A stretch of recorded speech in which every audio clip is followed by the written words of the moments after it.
जय श्री बालाजी। दोस्तों, वर्ष 2026 बस आने ही वाला है और 2026 आपके लगना के लिए क्या फल करेगा, इसी के ऊपर आजकल हम चर्चा कर रहे हैं। और आज के इस वीडियो में हम बात करेंगे सिंह लग्ना की। सिंह लग्ना के लिए 2026 कैसा रहेगा। इससे पहले हम वीडियो शुरू करें, जो फ्रेंड पहली बार इस चैनल के ऊपर आए हैं उनसे गुजारिश है चैनल को सब्सक्राइब कर लें और सब्सक्राइब करने के बाद जो बेल का आइकॉन आए उसको भी दबाएं। बेल का आइकॉन दबाने का लाभ ये होगा, जो भी न्यू वीडियो हम अपलोड करेंगे उसकी नोटिफिकेशन आपको तुरंत मिल जाएगी और आप उस जानकारी के साथ समय से जुड़ पाएंगे। वर्ष 2026 सिंह लग्ना के लिए कैसा रहेगा, क्या आपको उपाय करने हैं, क्या आपको सावधानियां बरतनी हैं, मां राकेश वशिष्ठ बताऊंगा आपको। बने रहिएगा मेरे साथ वीडियो के अंत तक।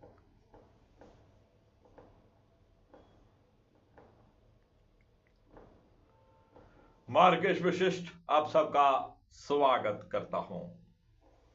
बात करने वाले हैं 2026 की सिंह लग्ना के लिए कैसा रहेगा। इससे पहले कि हम सिंह लग्ना के ऊपर चर्चा करें, हमें वर्ष 2026 की ग्रह स्थिति को समझ लेना चाहिए।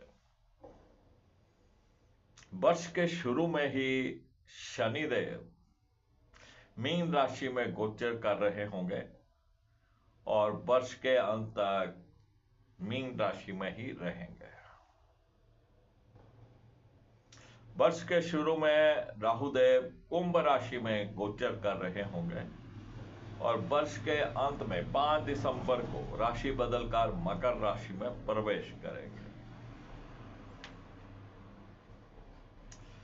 बृहस्पति देव वर्ष के शुरू में ही मिथुन राशि में गोचर कर रहे होंगे और बृहस्पति का ये गोचर 2 जून 2026 तक मिथुन राशि में रहेगा।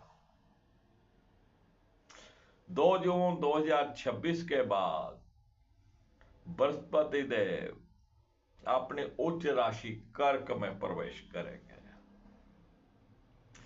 और ये 2 जून 2026 से लेकर 31 अक्टूबर 2026 तक कर्क राशि में रहेंगे। 31 अक्टूबर 2026 के बाद बृहस्पति देव सिंह राशि में गोचर करेंगे, जबकि बृहस्पति देव एक राशि में 13 महीने रहते हैं। लेकिन इस बार बृहस्पति देव की गति बहुत तेज है और ये एक ही वर्ष में 3 राशियों में गोचर करने वाले हैं। शेष सूर्य, मंगल, शुक्र, बुध ये सभी ग्रह हर महीने राशि बदलते हैं और जब भी ये राशि बदलते हैं उसका जो भी राशि फल होता है हम प्रस्तुत करते रहते हैं। इन 3 बड़े ग्रहों के ऊपर हमारी खास नजर रहेगी। चलिए अब बात करते हैं सिंह लग्ना की। सिंह लग्ना के लिए वर्ष 2026 कैसा रहेगा। वर्ष के शुरू से ही शनिदेव मीन राशि में रहेंगे, जो कि सिंह लग्ना के अष्टम भाव में पड़ेगी। तो शनि सिंह लग्ना के अष्टम भाव में रहेंगे और ये छठे और सप्तम भाव के स्वामी हैं। छठे भाव का स्वामी अष्टम भाव में और सप्तम भाव का स्वामी अष्टम भाव में। पति पत्नी संबंध बहुत ज्यादा अच्छे नहीं रहेंगे। कोई ना कोई नेगेटिव एनर्जी आपके लाइफ पार्टनर के ऊपर असर करेगी। तो आपके लाइफ पार्टनर की सेहत में भी उतार चढ़ाव हो सकते हैं और ये शनिदेव अष्टम में बैठकर कोई रोग दे सकते हैं, कोई एक्सीडेंट, कोई ना कोई अचानक दुर्घटना दे सकते हैं। इन चीजों से बचना होगा। और जहां से शनि देव की तृतीय दृष्टि दसम भाव पे रहेगी, बेशक शनि अष्टम में है, कमजोर स्थिति में है, लेकिन व्यापार भाव के ऊपर देखकर ये व्यापार में जॉब में कुछ ना कुछ अच्छा परिणाम आपको देंगे। आपको अपने कर्मा की तरफ ध्यान देना है, अपना काम समय से पूर्ण करना है। समय से रहिए, समय से आइए, पंक्चुअल रहिए। आज का काम आज ही करिए, अभी का काम अभी करिए। तो आपको जॉब में और व्यापार में शनिदेव अच्छे परिणाम देंगे। और अष्टम भाव से शनिदेव की सप्तम दृष्टि द्वितीय भाव के ऊपर रहेगी। छठे भाव का स्वामी होगा द्वितीय भाव पर दृष्टि। मित्र दृष्टि है। पारिवारिक सुख यहाँ पे आपको मिल सकता है, आपको अपने परिवार के साथ समय बिताने का मौका मिलेगा। लेकिन यहाँ पर कुछ ना कुछ सेविंग भी शनिदेव आपको करवा सकते हैं। लेकिन किसी भी प्रकार का कोई लोन लेने से बचिएगा, किसी भी प्रकार के डिस्प्यूट से बचिएगा। और यह डिस्प्यूट हो सकता है आपकी वाणी के कारण। आपकी वाणी खुश्क रहेगी, रूड रहेगी, जिस कारण कुछ ना कुछ ग्रह क्लेश की स्थिति हो सकती है। और जहां से शनिदेव की दसम दृष्टि पंचम भाव के ऊपर रहेगी, विद्यार्थी वर्ग के लिए मिला जुला परिणाम देंगे। यानी कि लापरवाही यहां पर नहीं चलेगी। हार्ड वर्क की आपको जरूरत है, कंसंट्रेशन बनाकर पढ़ने की जरूरत है। सिर्फ हवा में या पुस्तक आगे रखकर बैठे रहने से कुछ नहीं होने वाला। जिनकी संतान बड़ी है उनको भी थोड़ा अपनी संतान के ऊपर नजर रखना है। आपकी संतान कहीं ना कहीं कुछ रास्ता भटक सकती है या आपके आगे जुबान लड़ा सकती है।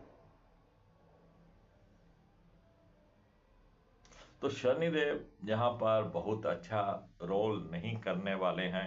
ये गोचर शनिदेव का अच्छा नहीं रहेगा। बस किसी ना किसी डिस्प्यूट से बचिएगा, किसी लड़ाई झगड़े में मत पड़िएगा। चलिए बात करते हैं राहुदेव की। राहुदेव सिंह लग्न से सप्तम भाव में कुंभ राशि में गोचर करेंगे। और सप्तम भाव है हमारी डेली रूटीन का, हमारे लाइफ पार्टनर का। तो लाइफ पार्टनर का ग्रह शनि पहले ही अष्टम भाव में है।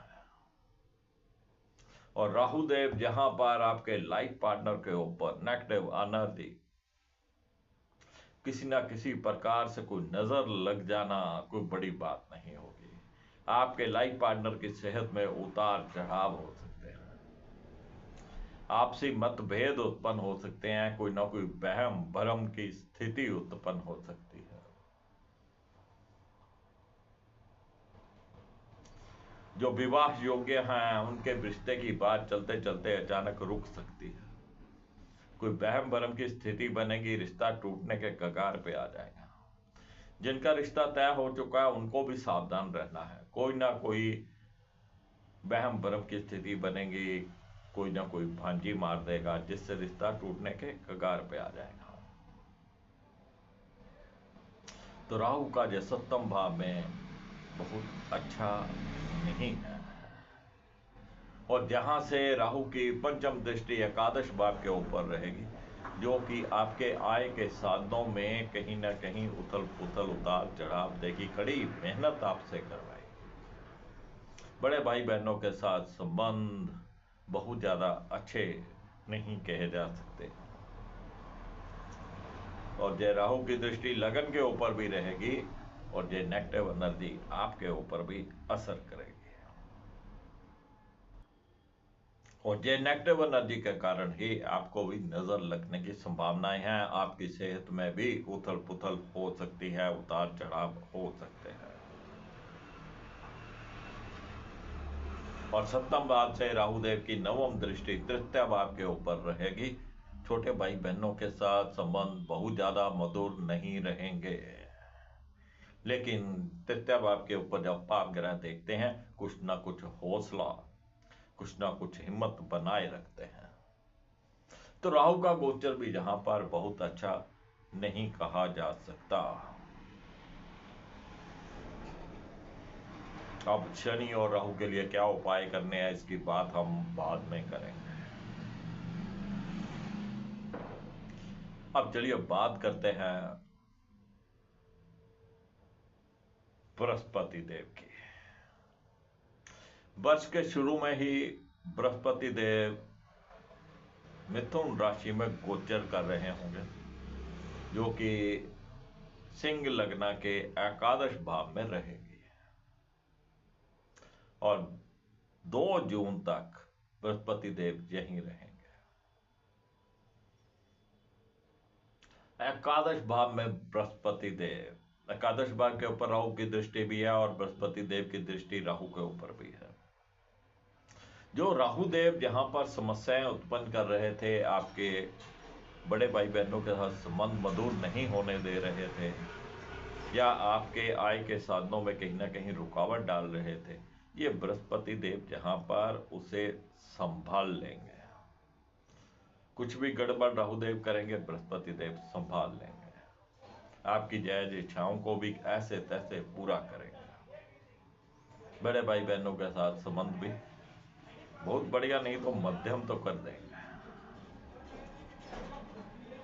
और एकादश भाव से बृहस्पति देव की पंचम दृष्टि तृतीय भाव के ऊपर रहेगी। छोटे भाई बहनों के साथ भी संबंध मध्यम हो जाएंगे। राहु की दृष्टि जो खराबी कर रही थी, उसको उतना ही सुधार देगी, तो मध्यम हो जाएंगे। दोस्तों, मित्रों और उसी पड़ोसियों के साथ भी संबंध मध्यम रहेंगे। जो कोई थीसिस लिख रहे थे, पुस्तक लिख रहे थे, कहानी लिख रहे थे, वो कार्य उनका देर सवेर पूर्ण हो सकता है। तो कुछ कठिनाइयों के बाद उनकी कोई बुक भी पब्लिश हो सकती है। और एकादश भाव से बृहस्पति देव की सप्तम दृष्टि पंचम भाव के ऊपर रहेगी। विद्यार्थी वर्ग के लिए यह दृष्टि अमृत के समान है। शनि देव की दृष्टि हार्ड वर्क करवा रही थी, वो जो हार्ड वर्क है उसकी सफलता ये बृहस्पति देव देंगे। जो भी आप मेहनत करेंगे उसका फल ये बृहस्पति देव देंगे, और आप अच्छी आउटपुट निकाल पाएंगे। विद्यार्थी वर्ग को लापरवाही नहीं करनी है। जिनके बच्चे बड़े हैं, उनके बच्चे भी कुछ ना कुछ अच्छा करके दिखाएंगे, जिससे आपको प्रसन्नता होगी। प्रेमी प्रेमिकाओं के लिए भी समय उत्तम है, आपसी मेल होता रहेगा। जो पति पत्नी संतान की इच्छा रखते हैं, उनके लिए समय बहुत अच्छा है, और समय में कंसीव करने की पूर्ण संभावनाएं हैं। वर्ष से शुरू से लेकर 2 जून 2026 तक।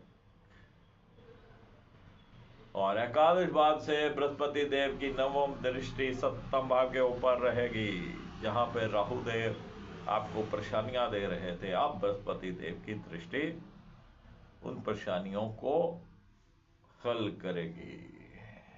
जो नेगेटिव एनर्जी आपके लाइफ पार्टनर के ऊपर आ रही थी, उस नेगेटिव एनर्जी को जो बृहस्पति देव की दृष्टि काबू करेगी।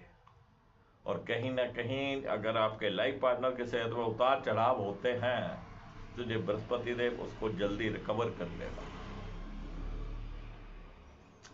जो आपके विवाह में या आपके रिश्ते में जो रुकावटें आ रही थी, कोई वहम भ्रम की स्थिति बन रही थी, उसको जो बृहस्पति देव की दृष्टि सुधार लेंगे। लेकिन ये कैसे होगा, कैसे बृहस्पति देव को हमें मजबूत करना है, उसकी चर्चा हम बाद में करेंगे। 2 जून 2026 के बाद बृहस्पति देव अपनी उच्च राशि कर्क में प्रवेश कर जाएंगे और 31 अक्टूबर 2026 तक यहीं रहेंगे। सिंह लग्न के 12वें भाव में बृहस्पति देव का गोचर होगा।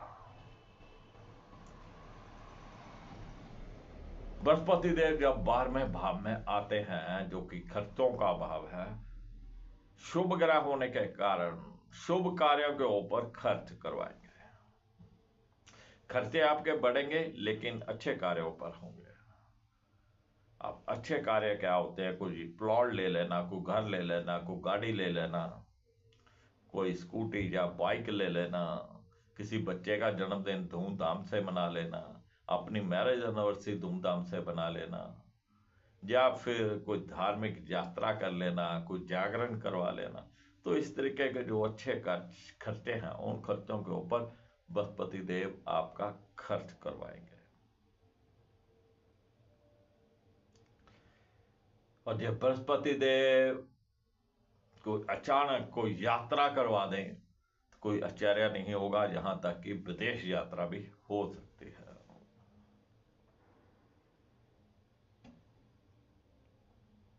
तो बृहस्पति का 12वें भाव में शुभ कार्यों के ऊपर खर्च करवाएंगे। और जहां से बृहस्पति देव की पंचम दृष्टि चतुर्भाव के ऊपर रहेगी, और चतुर्भाव है हमारी माता श्री का, भूमि का, भवन का, वाहन का। माता श्री की सेहत पहले से बेहतर रहेगी। अगर आप कोई प्लॉट लेना चाहते थे, घर लेना चाहते थे, कोई व्हीकल लेना चाहते थे, तो ये अति उत्तम समय है। बृहस्पति देव शुभ कार्यों पर खर्च कराएंगे और शुभ कार्य यही होता है। आप घर के अंदर कुछ भी सुख के साधन है, कोई सोफा है, फ्रिज है, एसी है, एलईडी है, कुछ भी है, आप इन वस्तुओं को भी अगर लेना चाहें तो ये बृहस्पति देव दिलवा सकते हैं। पारिवारिक सुख भी यहां पर आपको मिलने वाला है। आप अपने परिवार को समय दे पाएंगे। आप 12वें भाव से बृहस्पति देव की सप्तम दृष्टि 6ठे भाव के ऊपर रहेगी और आपको किसी भी तरह से कोई लोन नहीं लेना है। विद्यार्थी वर्ग को थोड़ा अलर्ट रहना है, अपनी स्टडीज में कंसंट्रेशन बना के रखनी है, किसी भी प्रकार के डिस्प्यूट से बचना है। कोई अगर आपका पहले से कोई डिस्प्यूट चला आ रहा है तो बृहस्पति देव की जो दृष्टि उस डिस्प्यूट को आपसी सहमति से हल करवाने में मदद करेगी।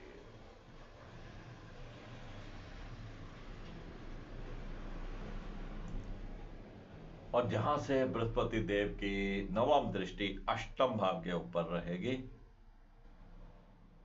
जो विद्यार्थी स्टडी बेस के ऊपर विदेश जाना चाहते थे उनके लिए उत्तम समय है। कोई विदेश से संबंधित कोई ना कोई सूचना मिल सकती है, कोई आपके डॉक्यूमेंट्स आने वाले थे, कोई आपका वीजा आने वाला था, तो उससे संबंधित कोई ना कोई सूचना आपको मिल सकती है। अब वीजा आएगा नहीं आएगा वो आपकी जन्म कुंडली पर निर्भर करता है। तो बृहस्पति देव 12वें भाव में रहकर बस भूमि भवन वाहन से आपको लाभ करवा सकते हैं, घर परिवार का सुख दे सकते हैं, शुभ कार्यों पर खर्च करवा सकते हैं। और यह स्थिति 31 अक्टूबर तक रहने वाली है। 31 अक्टूबर के बाद बृहस्पति देव लगन में आ जाएंगे, सिंह लग्न के लगन में ही आ जाएंगे। और बृहस्पति का लगन में आना आपको एक नई ऊर्जा देगा, विनम्र नरम स्वभाव हो जाएगा और आपके ऊपर जो नेगेटिव एनर्जी राहु की चल रही थी उससे आपको छुटकारा मिल जाएगा। आपकी सेहत पहले से बेहतर रहने लगेगी। और जहां से राहु की पंचम दृष्टि विद्यार्थी वर्ग पंचम भाव के ऊपर रहेगी, विद्यार्थी वर्ग एक बार फिर से पूरी तालमेल के साथ अपनी स्टडीज में लगेगा और अच्छी आउटपुट निकालेगा। जिनके बच्चे बड़े हैं उनके बच्चे भी कुछ ना कुछ अच्छा कार्य करके दिखाएंगे। जिससे माता पिता को गर्व होगा। जो पति पत्नी संतान की इच्छा रखते हैं उनके लिए अति उत्तम समय है। इस समय में कौन सी हो सकता है? प्रेमी प्रेमिकाओं के लिए भी उत्तम समय, प्रेमी प्रेमिकाओं का मिलन होता रहेगा। जो अपने लिए लाइफ पार्टनर ढूंढ रहे हो या प्रेमी प्रेमिका ढूंढ रहे हैं उनका भी यह कार्य हो सकता है। अब लगन से बृहस्पति देव की सप्तम दृष्टि सप्तम भाव पर रहेगी। जो राहु देव ने आपके लाइफ पार्टनर के ऊपर नेगेटिव एनर्जी बनाई हुई थी, जो वहम भ्रम की स्थिति उत्पन्न की हुई थी, जो उनकी सेहत में उतार चढ़ाव किए हुए थे, अब बृहस्पति देव उसे काबू करेंगे। अब वो वहम भ्रम की स्थिति निकलने लगेगी। आपसी तालमेल पहले से ही बेहतर होने लगेगा। सेहत भी आपके लाइफ पार्टनर की पहले से बेहतर होने लगेगी। जो विवाह योग्य हैं, जिनके विवाह में रिश्ता होने में कुछ रुकावटें चल रही थी, अब बृहस्पति देव उन रुकावटों को निकाल देंगे। जो वहम भ्रम की स्थिति बन रही थी, जहाँ रिश्ता टूटने के कगार पे आया हुआ था, अब उसे सही कर देंगे। और लगन से ही बृहस्पति देव की नवम दृष्टि भाग्य भाव के ऊपर रहेगी, तो भाग्य के साथ आपको जुड़कर रहना है और भाग्य आपका प्रबल होकर आपका साथ देगा। जितना आप धर्म कर्म को मानोगे, जितना आप अपने इष्ट देव गुरुजनों का पाठ करोगे, बृहस्पति देव उतना ही शुभ फल देंगे।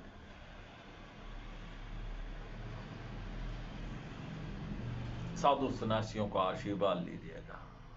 पिता समान पुरुषों के चरण स्पर्श करके आशीर्वाद लें। पिताश्री की सेहत पहले से बेहतर रहेगी। कुल मिलाकर भाग्य आपका साथ देगा, आपके रुके हुए सभी कार्यों को पूर्ण करेगा। अब सिंह लगना वाले उपाय क्या करें जिससे शनि और राहु के अशुभ प्रभाव को दूर किया जा सके? शनि जो कि अष्टम भाव में चल रहे हैं, जो आपको रोग, चोट या कोई दुर्घटना का शिकार बना सकते हैं, इससे बचने के लिए आपको नहाने वाले पानी में 1-2 चम्मच दूध डालना है। आपके पैरों के नीचे लकड़ी की कोई पटड़ी हो तो ज्यादा अच्छा, नहीं तो नंगे पैर आपको नहीं नहाना है। 800 ग्राम काले उड़द, 800 ग्राम काले उड़द आपको महीने में एक बार किसी शनि मंदिर में या कहीं लंगर में जरूर डालने हैं।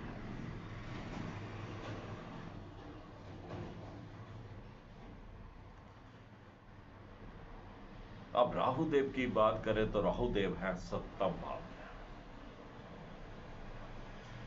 एक तो सिंह लगन वालों को काले और नीले रंग के कपड़े परहेज करने चाहिए, नहीं पहनने चाहिए।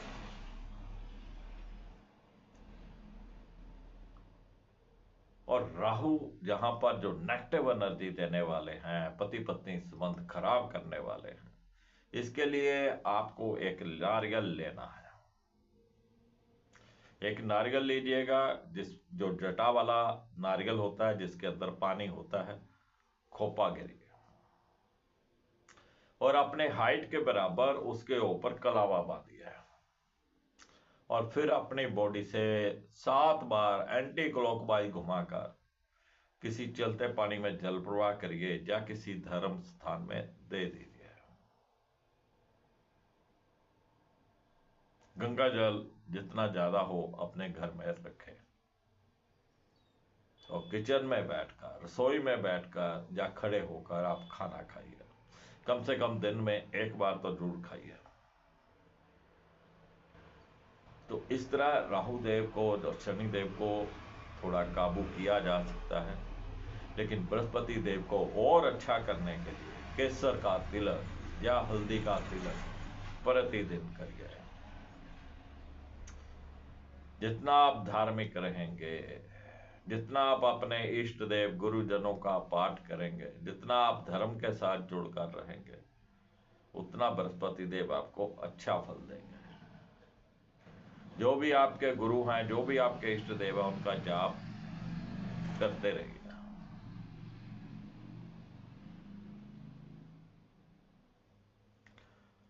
किसी भी साधु सन्यासी, किसी गुरु को, फकीर को अपने मन में भी अपशब्द नहीं बोले, उनके बारे में गलत विचार नहीं रखे। कहीं भी कोई साधु सन्यासी आपको मिले, आशीर्वाद लीजिएगा, बड़े बुजुर्गों का आशीर्वाद लीजिएगा, तो बृहस्पति देव आपको शुभ फल देंगे। तो फ्रेंड, ये था सिंह लग्न के लिए वर्ष 2026 कैसा रहेगा। वीडियो पसंद आए लाइक करिएगा, शेयर करिएगा, दोस्तों मित्रों को इस चैनल के साथ जोड़िएगा। मैं फिर मिलूंगा आपको एक नई जानकारी के साथ। तब तक राकेश वशिष्ठ को इजाजत दीजिए। जय श्री बालाजी।